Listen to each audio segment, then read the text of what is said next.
Welcome to the Hollywood Scholar. I'm Jed Morgan, and I just finished House of the Dragon episode 6, The Princess and the Queen. And this episode has been called by many the make or break episode, or the sink or swim episode. And mainly that's derived from the massive time jump and the actor swap that occurred in this episode. And for the majority of the fan base, I think it landed it. A lot of people who really enjoyed this show, I think this episode will not affect their enjoyment of the series so far. And people like me who were a tad disappointed from the last episode, a little bit more than a tad, this isn't worse. So overall, I think that this time jump is successful from the broader sense. I might not like it or the effects that it has, but I think it was effective in the overall audience sense, and I think it'll be enough to keep the audience invested continuing into the future of the series. I have major problems with it, but overall, I think it did what it needed to keep the show the juggernaut that it is, at least at this point, with the normie and the general positive crowd watching it.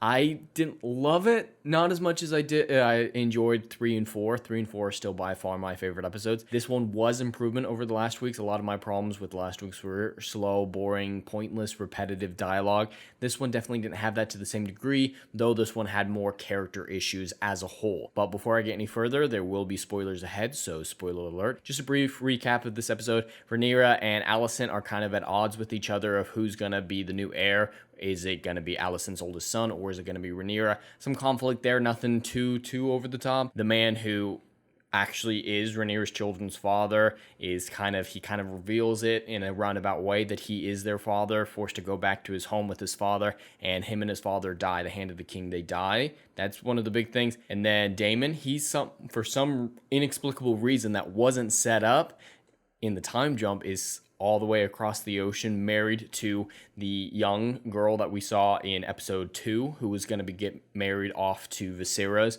before he chose Alicent. They danced once in the last episode. That's nowhere near enough setup to say, hey, they're going to get married. There's no political advantage to that union because Daemon is a disgraced prince who really can't provide any political benefit to the Valyrian house, especially with the Valyrians already being one of them married to the heir to the throne. So I just don't see the logical progression for that marriage, and their relationship wasn't set up at all in the previous episode and wasn't really explored in this one. But whatever, they're over there and she dies in childbirth. I'm going to get more into details all about that, and that's about the majority of what happened in the episode. It developed more than that. There were a couple scenes, but that's just a brief recap of the events that happened.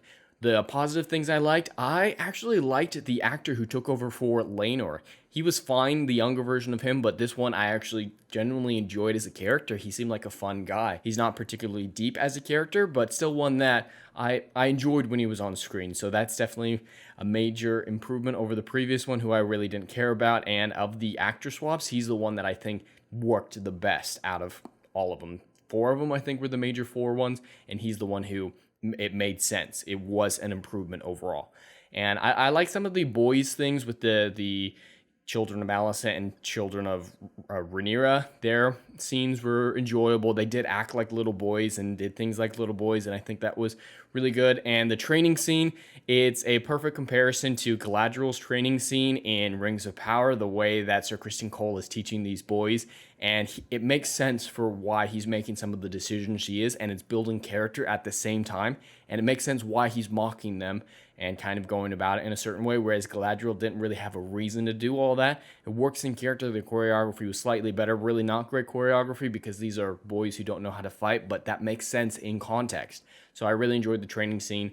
It was a little bit too not set up with strong character, that he would be someone to be quick to anger. That hasn't been something set up with him. So it seemed out of the blue when he attacked Criston Cole at the end of the scene. If that was set up better, he just seemed like suddenly he's a really important character, but he hasn't been set up previously to warrant that new position that he had in this episode. So we really didn't understand any of the decisions that he was making throughout the episode. So that really damaged that scene. But overall, I did enjoy the training scene as a whole. And as always, Paddy Considine and Matt Smith gave the best performances of the episode. They were in it a lot less than they should have been, but they were incredible. And the makeup that they did on Paddy, man, he he's one step away from being Gollum. That was some freaky makeup they did to him. My final point of praise is with Laurie's, the new like Master Whispers type Littlefinger Varys character, who's kind of making his move, getting close to Alicent. I liked a lot of his dialogue. His dialogue was really on point, and it was multi-layered, and we knew previous that he was going to kill his father and his brother, but Alicent didn't, so that was kind of a cool setup. And the actor is doing an incredible job. So I really like that character, and I'm looking forward to seeing how he's developed over the course of the next few episodes. And now we get into my negative criticism. And I want to preface, I did like this episode, but barely so. So my criticisms are substantial, and a lot of them are derived from similar things.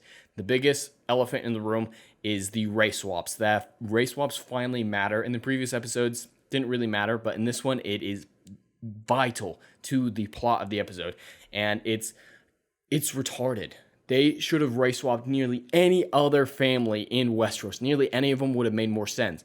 But the fact that they did this makes everyone dumber because of the parentage of Rhaenyra's children issue. Is it Sir Strong, or is it her husband, the black man? And that's not racist to say that your race in parentage affects the way your skin looks.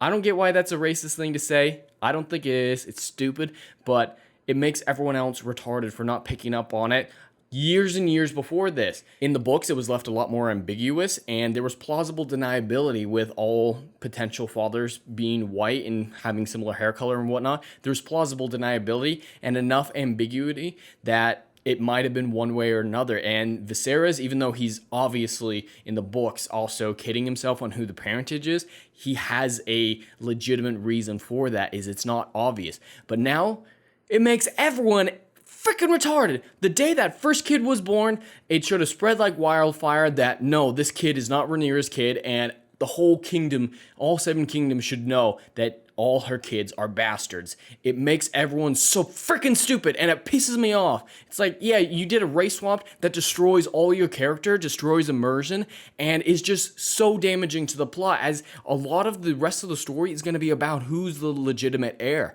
And the fact that she's having bastards ruins their claim to the throne and delegitimizes her to a certain extent as well. And if it's so obvious that a kid can walk into a room and be like, they don't match. They don't match.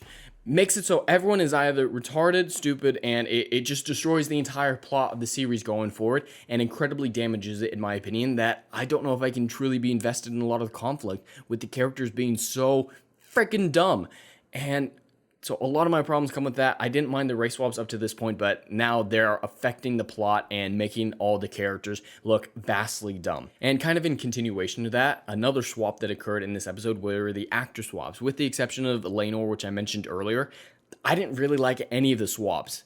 And that was for a lot of reasons. None of them really spoke to me. None of them seemed like a particularly vibrant performance, not like their predecessors. And their predecessors weren't stellar by any stretch of the imagination, but I understood their characters and liked them. And it doesn't even make sense for an actor swap because it's only 10 years. There were rumors that it was going to be 20 years or more of this time jump, but this is only 10 years. That makes Rhaenyra about 28 years old. Emily Alcott can absolutely play a 28-year-old, but Emma de Darcy, she looks like she's in her 40s. How does that make sense to the writers and the casters? It's like, we have an actress who's like 21 now, I guess she was 18 at the time, and she's going to be playing a 14-year-old, and her character's going to be 28 at one point. Let's cast someone in their 40s to be the 28-year-old. That makes so much more sense than allowing the 18-year-old to continue.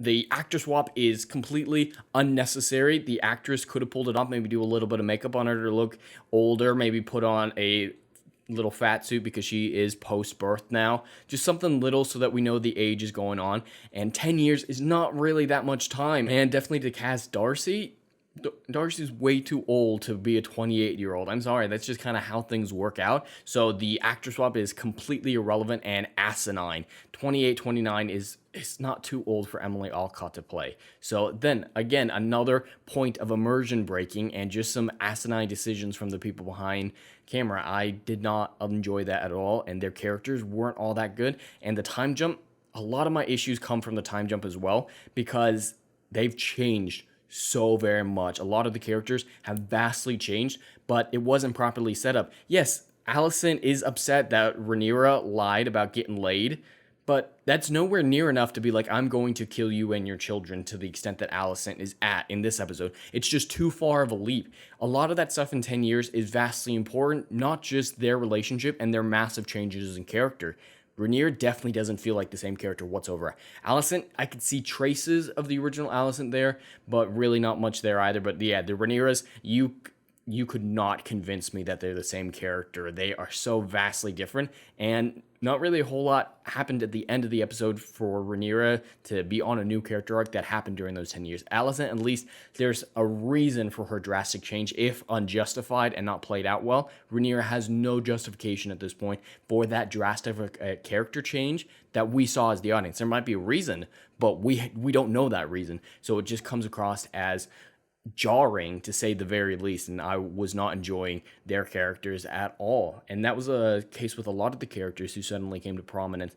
And another issue with the time jump is the Strong relationship wasn't properly set up. We knew who Strong was in the previous episodes, but he was always relegated to the background a little bit, and he had zero interactions with Rhaenyra as far as I'm aware. And so they didn't set up their relationship to making sense, but now suddenly they're vastly in love, and they have 3 kids together, and they're a happy family in secret. It doesn't make any sense. And just a few interactions with them back in the past where they had some chemistry would have justified it to a certain extent. But he doesn't get age swapped. He doesn't have an older actor playing him. At least I don't believe it is. The age swap, the actor swap was completely irrelevant, especially because none of the other characters went through it, and it was the same 10 years for them too. So, and then another one of my biggest issues with the time jump came with the Vhagar dragon sudden appearance. In the first or second episode, they set up Vhagar to be the last of the Valyria dragons and the biggest left that is known. And it's like, ooh, it's going to be a big deal when we meet Vhagar and getting someone to connect with Vhagar and become Vhagar's rider. That was being set up, and this episode is like, oh yeah, just this random character that we barely know tamed Vhagar, and yeah, we're all chill with that. Yep, and it doesn't follow by any stretch of the imagination. I am not okay with them setting up Vhagar to be this big deal, and then not paying that off at all. Vhagar is more important to the plot later on, as I've been told, but you gotta pay it off and not just be like, oh, randomly, oh yeah, she's got him now. Yeah. It happened somehow. Yeah, no, that was completely asinine. And continuing off with my issues with her character as well, the one who rides Vhagar, I have some issues with her. Her interactions with Matt Smith were fine. Makes sense. A lot of their scenes were fine.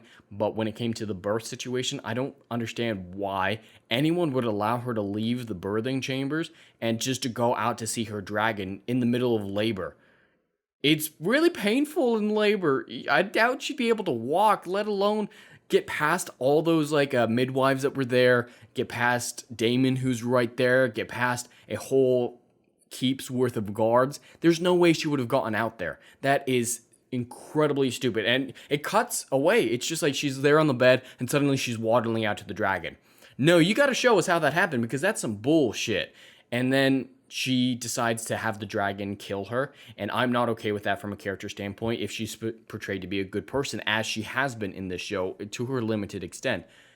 That's not something a good person should do, because there's still a chance for the baby. There's no chance for her. Same with my issue with Emma at the beginning. A good mother would say, hey, I'm going to die either way, but the baby has a chance to live. Try to save the baby. But no, she's just like, fuck it. If I'm not living, this baby ain't living either. I'm going to kill it too. And so, yeah, she just goes and murders a kid while committing suicide. It's completely character destroying. She's not a good person. She is not a good person. She's not moral. And I'm not okay with their betraying that way. If it was like, hey, the midwife or guy was saying, hey, they're both gone, nothing I can do. All right.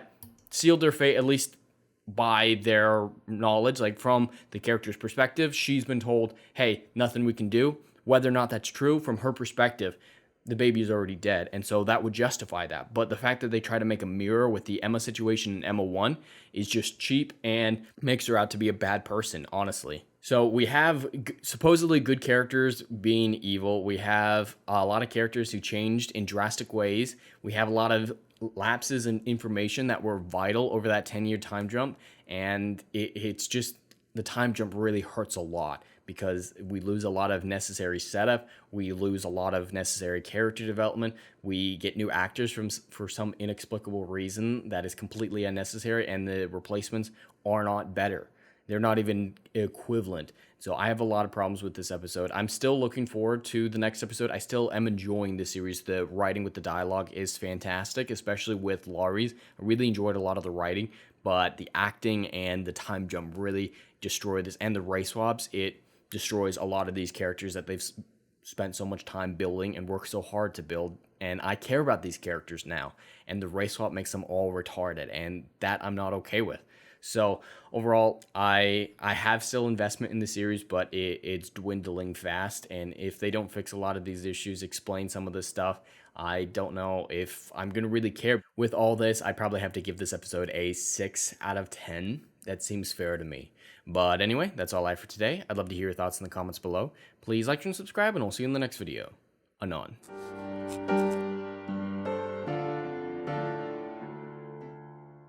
If you like what I do here and want to see good, compelling stories that Hollywood will no longer give you, check out my book series, Odyssey of a Phoenix, a mythological epic about philosophy, morality, and modern-day mental illness issues.